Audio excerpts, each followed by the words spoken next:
Good afternoon, everyone. How is everyone feeling? Hey, the energy in the room. How is everyone feeling? Can we all celebrate? Today is Global, is it Awareness Day? Before I say it the wrong way. We have a reason to celebrate today. I'm really pleased to be before you this afternoon talking big tech, but big tech is really just technology and how that is advancing all the different sectors at scale. And I'm really pleased because I'll be joined by a fantastic panel. And I'd like to welcome my panel. Let me just welcome you on board, and then we introduce ourselves from up here. There is Jessica, Brianna, and Laura. Please give it up to the ladies. It's a ladies-only panel. Ladies from Big Tech.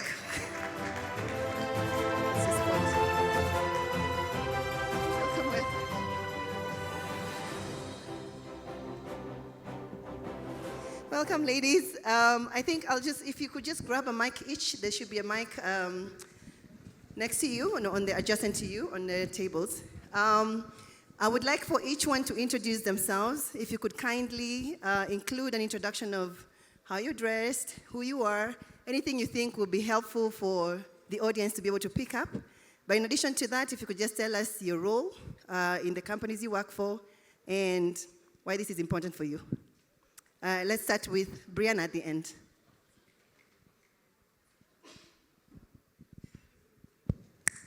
Better. Good afternoon. It's the after lunch crowd. Everybody's a little quiet. Good afternoon. We're so happy to meet you as a lady in tech. My name is Brianna Gilmore. I'm the head of global public policy for accessibility at Uber. I was with you last year, so it's really nice to see so many of you again. I've been at Uber for 2 years. I was a disability advocate for 12 years prior to that in my lived experience communities as an autistic woman and a psychiatric survivor. I'm a white American woman. I'm tall with wavy blonde hair, and I'm wearing a black skirt and a cream blouse and black shoes. It's really nice to be with you all this afternoon. Welcome, Brianna. A round of applause for Brianna, please. Welcome her on stage. And then next we have Laura. Would you kindly introduce yourself? Sure. Hello, everyone. I am Laura Allen, and it's so nice to be here with you all again. I was also on stage for this very panel with Brianna last year, where we had a lot of fun. So I work at Google, where my role is head of strategy and programs for accessibility and disability inclusion on our centralized products for all team. How much of a mouthful is that introduction? That is my title, though. And I've been at Google for 14 years.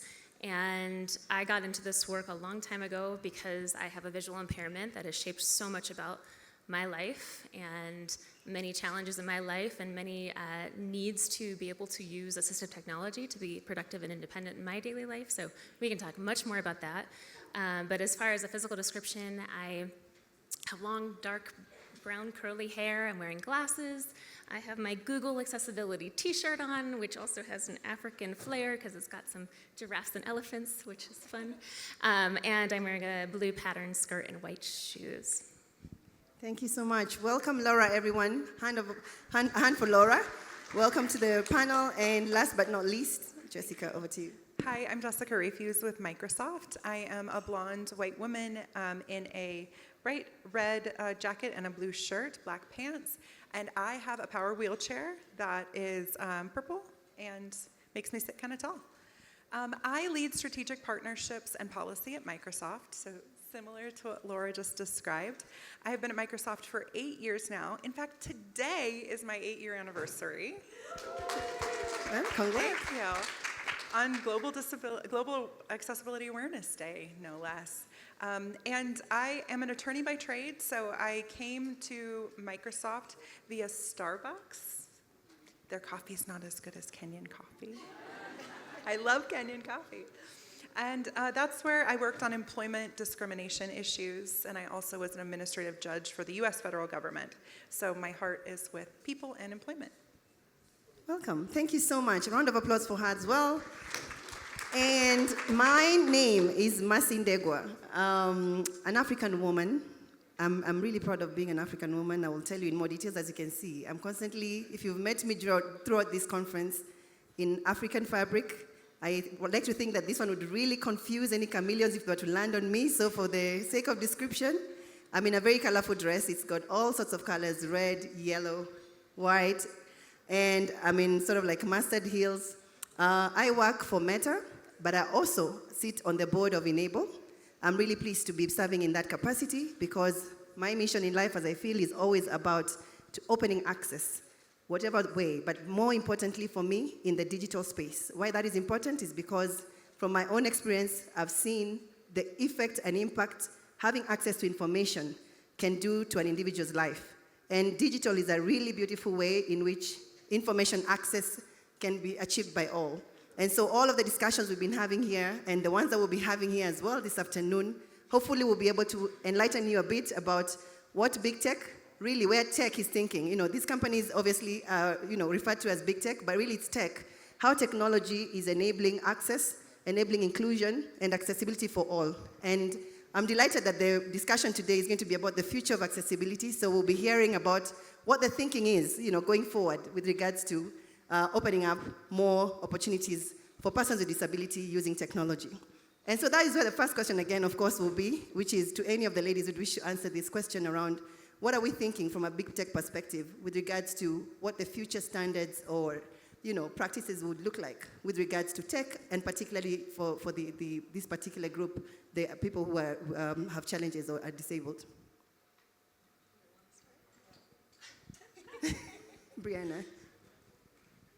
Oh, you'd like me to start? I saw you I just saying told that. Laura no, I don't want to start, but only because I think there's 100 ways to answer this question, and we only have a few minutes. So I've been trying to think about just conceptually where I think we could go, and we can talk about adaptive vehicles and investments in adaptive technology and the ways that technology companies can ensure enforcement of protocols and standards and accessible policies, and the way that we can work with financing institutions and governance institutions to ensure that the technology sector is aligned with the public sector and the needs of the community. So all of these things I think about a lot. I think that one of the things that I've been thinking about the past few days is the ways that Uber has used our ability to capture data in places all over the world that after years of capturing data then go to really transform the way that people move around.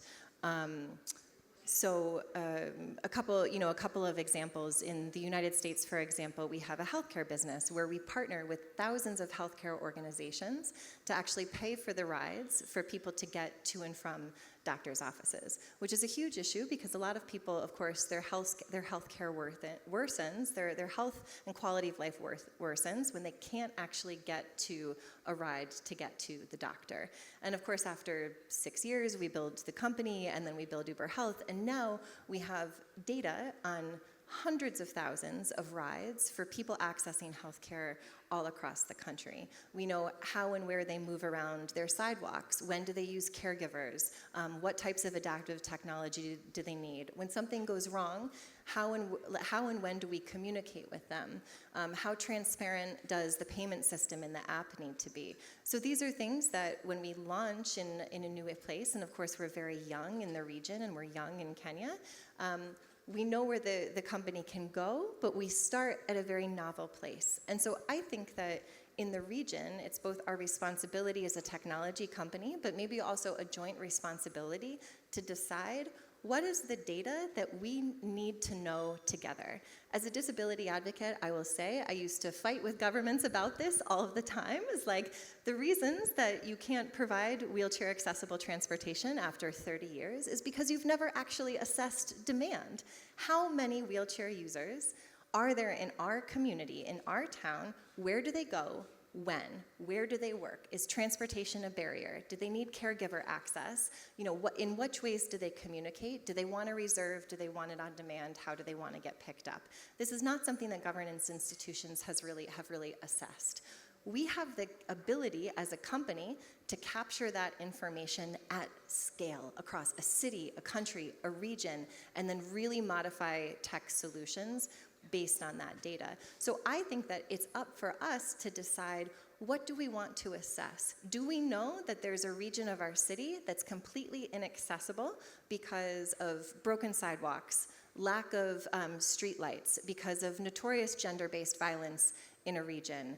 Do we know that there's an increase in safety incidents at a certain time of day, or do we suspect and we want to measure that together? I think that's a way that we can really think about accessibility very differently together. What do you all as communities want to know, and then how can we as a company try to get the data to motivate the governance conversations, but also improve the platform and the services that we offer for you? Because I see Uber doing this all over the world, and as a relatively young company in Africa, I think that we have an opportunity to not wait. We shouldn't have to wait 6, 8, 10 years for the company to realize that it has a lot of data for governance and the public to use. I think we can decide now. What do you want to know about how people in your communities move around cities? What already do we need to build into the platform, and then how can we use data to make the product even better for you?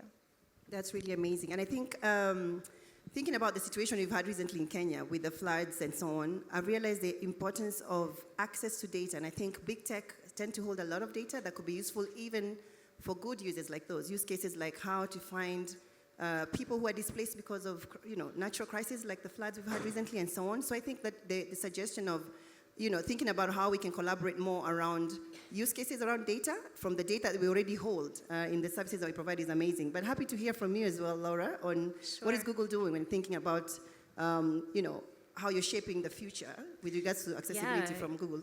Yeah, so I will say, I've been so excited to see across the tech industry over the past years this really wonderful progress in terms of building assistive technology into our platforms, into our products. And honestly, not only at Google, of course, at Microsoft, at Apple, at all these different companies where we're building assistive technology features in by default and for free, quite honestly, built into the platform. So if you're using an Android device, there's accessibility settings, and you can really customize your experience, whether you need to leverage screen reading capability, or magnification, or dictation, or get live captions. There's so many different things built in to many of the different platforms, and I'm so excited to see, especially now, I know the next panel is about AI. There's so much capability and possibility that's in front of us when it comes to this intersection between AI and accessibility and the innovations that will be possible. And we spent so much time in the Innovation Village, and there's so much potential out there. And I will say, so I'm very excited about the expansion and advancement of assistive technology, but something that really sort of still sticks with me is, I believe in the initial session of the conference, it was referenced that 96% of websites are still not accessible, and that is a mind-blowing number. And this is where I actually get very excited about standards and about regulations. And I think that we're starting to see this accelerating. There's more heat. It's getting more intensified. And I think this is a good thing. Doing something because it's a standard or because it's a law should never be the only reason why we prioritize accessibility. But when we've been a little bit slower across the full industry and across the full world to actually make the progress that we need to make, the standards are going to help us. So we're seeing more and more standards and regulations coming out across the US. We have the European Accessibility Act coming, which has a good amount of weight behind it. I'm so pleased to see that this Kenya digital standard is out, and it's going to be helping to influence progress across Africa. And I think what we have to do is continue to advocate for the Kenya digital standard, for accelerating this across Africa, and having the government help to put weight behind it. I think that's going to be really, really meaningful, because we have to figure out, how do we make accessibility easier to implement? How do we educate everyone building, everyone designing on accessibility? And how do we make sure that we have a stake in the ground? I've used this phrase a couple times internally, but the expression, you can use a carrot or you can use a stick. For a long time, it's felt like we've been using carrots and twigs, little baby sticks. And now we're thinking about, how can we really start to standardize and up-level accessibility for everyone? I love that very much. And I'd love to come back to you around the challenges that you may be having as big tech, all of us could be having, that are causing, that are the result of platforms not being fully accessible. Because there's still gaps. And from what we're hearing from the conversations happening within this conference is that there's still more to be done, that there is still a lot that needs to be done. And it's good for us to highlight what are those challenges. And we'll come back to that question shortly. But we'd love to hear from you as well regarding what Microsoft is doing in shaping the standards of the future of accessibility. Yeah.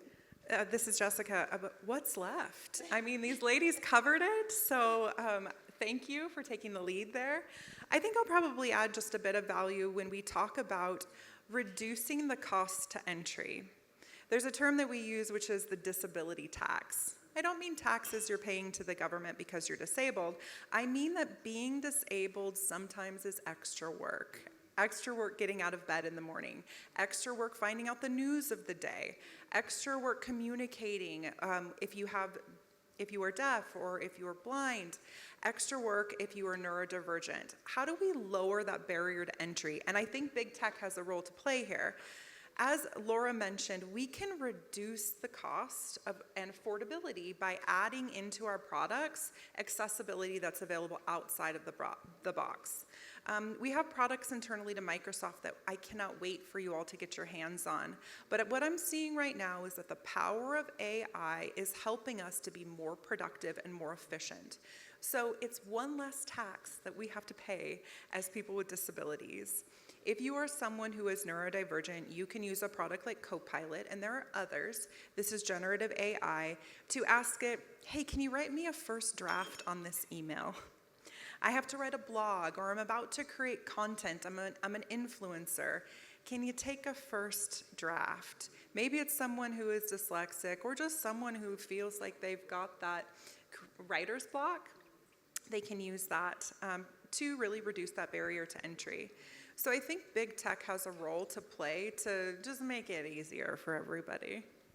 Absolutely, I love that. And I think it's a great segue into touching on the challenges, because you've spoken about the tax that people with disability are having to pay every day in struggling with different things, whether it be in how they're communicating, whether it's on our platforms, or even just with one another outside of the platforms, and what more they're dealing with outside of what others would probably be aware of.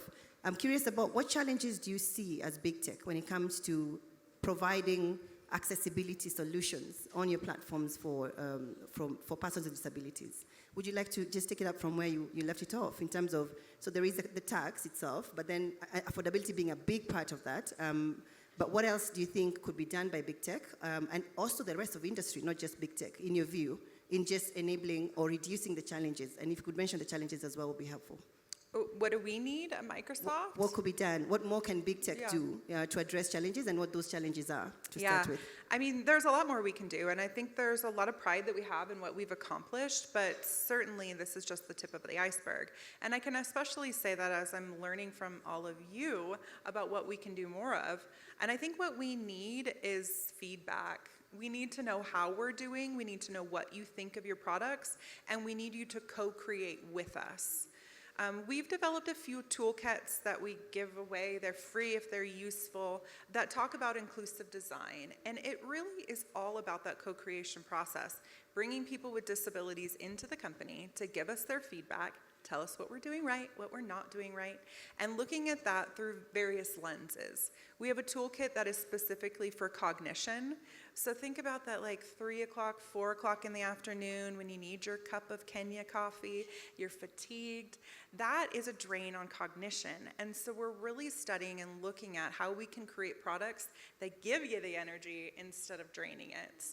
Another toolkit that I mentioned is around mental health. Similarly, there are a lot of risks associated with technology and the impacts on mental health. We don't know enough about it, and we need to continue to study it. And that is a commitment that all of our companies are making to learn more about the impacts our technology is having. At the same time, we do know that one way to reduce that is to talk with people with mental health conditions. So we have a toolkit on mental health that can help do that. Amazing. Brianna, Lorna, anyone with additional thoughts on that? Sure. I think a lot about safety. I mean, that's all we think about at Uber, honestly. Honestly, whatever you see marketed for Uber, I promise we've thought about safety 100 times compared to the one time we thought about what you're marketed for. Because safety if we think about Uber as a service or rideshare as a service, and certainly what you're used to is taxi as a service, yes, Uber's a technology company and it's an app, but it is an interpersonal experience. And so safety for both people, safety for drivers and safety for users is very important. And oftentimes we have competing ideas about what keeps us safe. And we talk about safety, of course, in terms of accessibility. I talk about accessibility as safety, dependability, and independence. For me, that's what accessibility means. Can I do this thing over and over again, and to know that I'm going to get the same result, to know that I'm going to be safe, and I can do it to the degree of independence that I want to be able to do it. Most of the interpersonal conflict, any degree of conflict that we see in the app and in the experience in rideshare impacting people with disabilities, and some of you may know this, is because of a lack of understanding on the part of one user or the other user, but usually the driver, about what is the need of the person with the disability that is getting into my car. And we can come up with very complicated solutions for that, including very lengthy education programs for drivers and investing in education at the societal level, and then product implications of that, of can I identify as an autistic person coming into this app, and so that maybe if the driver is educated properly, they will understand what an autistic person might need and how they react, and maybe some things that the driver wouldn't anticipate with somebody in the back of their car. But I think that we can use technology to do something much more simple, because we know that when we educate people about disability, that doesn't mean that they know how to treat us. Just because they understand what a wheelchair is or how it mobilizes, or they understand what vision loss is and maybe what assistive technology is, that doesn't mean that they know how to treat us. And so I think that we can use self-identification in a much more intelligent way. And so when I see assistive technology using AI and using different types of machine learning to actually anticipate my needs, because I've selected my needs and my preferences. So my dream is that when I get into an Uber a few years from now, that it is more likely that the algorithm will know that a vehicle that is scent-free, so there's no scented cleaning products, for example, and doesn't have a lot of noise, to me is an accessible product. Because right now, if I get into a vehicle where there's air freshener and loud music, for example, that's not just an inconvenience for me, that can ruin my whole weekend.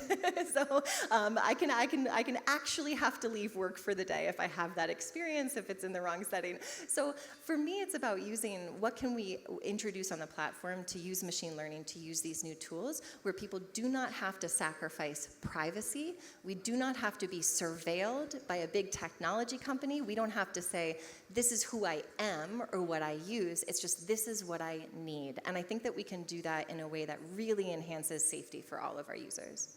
Thank you so much. Over to you, Laura. I love what you both shared. I will expand a little bit by talking about what I perceive as a large sort of across the industry challenge, which I know many of us face. So one thing that continues to be a challenge for us is that accessibility is still not really, there's not a ton of awareness. It's not really taught in education.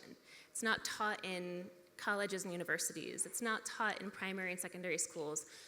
If you are in a disability or accessibility related program, you're the anomaly. You're not the norm. And this is something that we've been working on collectively with many different companies across tech, as well as many different higher education institutions in the US through a nonprofit called Teach Access. And our wonderful executive director is here with us in Kenya this year. And I do just want to share a little bit about the mission of Teach Access, because I do think it's so critical. Without education about accessibility, we're never going to be able to scale the way that we need to. So Teach Access is, the whole mission is about how do we infuse accessibility into the curriculum of computer science, of design, and many other disciplines. I mean, think about it. Even in marketing, we have to be thinking about how do we create accessible marketing? How do we tell truly authentic disability stories? There's so many different elements to this, but the content isn't there. So Teach Access is working, it's been primarily focused in the United States, but now it's expanding, and there's so many resources available that you can sort of, within higher education, take different lessons and access curriculum. There are faculty grants, there's lots of different things available. But I mention this just as one example of this continues to be a broad industry-wide challenge. And what's been so meaningful is that we've been able to come together in such a truly collaborative way, saying, hey, we're facing this challenge, are you all? And it's generally been so collaborative in helping to form, okay, well, how do we take these next steps forward, and how do we start to make some of the systems change? So I definitely am excited to see more of this. I want to see more consistent education and this to be proactively taught, so that we can really build a future that's born accessible. Thank you so much for that. And I think for me, because I said I'm a very happy African woman, the reason why I said that is because we have a huge opportunity from where I'm sitting in Nairobi, watching what's happening within big tech, as being part of big tech, but more from serving the region, to see what learnings or experiences we can import from those who are already ahead of us on this game to bring to the region and not make the same mistakes or delay in executing on things, because then we already have the body of evidence, so to speak, to inform decisions and how we move on the ground. And I think one of the questions, I know we're almost out of time, but one of the questions I was hoping to have a chat about, I may not, was on what we could do specifically to maybe empower policymakers and those who can make big decisions that can impact accessibility at scale to inform the policies and regulations that they come up with. But we won't go into that because a lot of it has been touched on. I think the challenges we alluded to earlier, whether it be the question of affordability, the question of collaboration in terms of co-creating solutions on the ground and having those enabled by the relevant policymakers or governments that we are dealing with, whether it be the questions you've addressed of research and how do we get more data that can help with doing things the right way, so to speak, I think is a very strong point. And also what you touched on in the future tech, pretty much the uses of AI and how we can enable some of those spaces, I think would be very relevant for any stakeholders, including policymakers. But to wrap up, because I've gotten a lot of flags to end on time, I wanted to just hear your last thoughts as we end the panel on the future of tech. There's big talk around things like AI, and I know all of your companies have been at the forefront of doing something around that. Would you like to touch on that a little bit and how that will address some of the challenges you've talked about?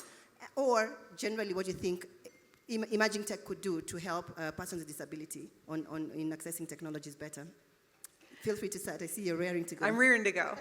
So if you're interested in learning more about the future of AI, stay where you are, because the very next session is about that. Yeah. So I'm going to answer your question a little bit differently. I think we have to have the conversation about employment and the role of big tech in creating a culture where the talent with disabilities can come to us. They don't need to cover, they can come as they are, and they can make really cool products. And I know we have a responsibility to do that, but we can't do that alone. It has to be in partnership with public, with NGOs, with people with disabilities, and so we're committed to that partnership. Thank you. What to you? It's a really big question for no time remaining. I mean, I am very excited about the possibilities with AI. I am also, I'm a little weary because things are moving so quickly in the realm of AI. So much technology is being built, and we have to be advocating and making sure that accessibility is factored in, that disability inclusion is factored in. There's so many different products that are being built. So I know that this is something that we're really pushing for within Google. There have been lots of research projects being done. We're doing tons of user research and getting lots of feedback from employees with disabilities and beyond. But even things like, okay, well, when you're asking generative AI to generate an image of somebody with a disability, what does that look like? Like, how do we make sure we have a really representative set of data and we're feeding the models with authentic, varied, diverse perspectives? So this is something that I know is really top of mind for Google, and honestly, I'm sure all of our companies, and I think should be top of mind for everyone out there working on anything related to AI. So just sort of everyone in this room, we are all champions of accessibility and disability inclusion. So keep doing this in anything you're seeing with AI. Keep giving the feedback. Keep demanding that it's accessible and it's inclusive. Absolutely. Yeah, go ahead. I want to demonstrate a growth mindset, so I'd like to identify a way that I have changed over the past year and actually call out Irene because she just walked into the room. She probably doesn't realize that about once a week I think about something that she said in our very first meeting together. We got coffee together in Washington, D.C. It was like, I don't even know. It was supposed to be 30 minutes, but then like 2 hours later we walked out holding hands, and so it was like one of the best days of my life to finally meet Irene. And you said something to me, we were talking about what we really care about in terms of our people, our communities, and thinking about the thing that keeps me up at night is not AI, it is thinking about that my minor interaction that one of our people had with a driver that made them feel anxious, that made them feel discriminated against, that made them feel unsafe. And you said to me, we were talking something about AI, and you were like, I don't want to talk about AI. I want to talk about how people cross the street, because that is what we're talking about. We are talking about these individual, very, very small, seemingly small interactions. And I think actually my idea about that has changed, because I nodded and I was like, I agree, we are on the same page. But then seeing what your young technology developers have done with AI just in the past year, to not think about AI as a way to aggregate and to depersonalize, but to actually make AI work for us in those very small interactions, to actually let AI change and personalize, not depersonalize. So I'm really looking forward in a way that I haven't ever before. I did not think AI would get to that problem of like, we just can't even get across the street in Nairobi.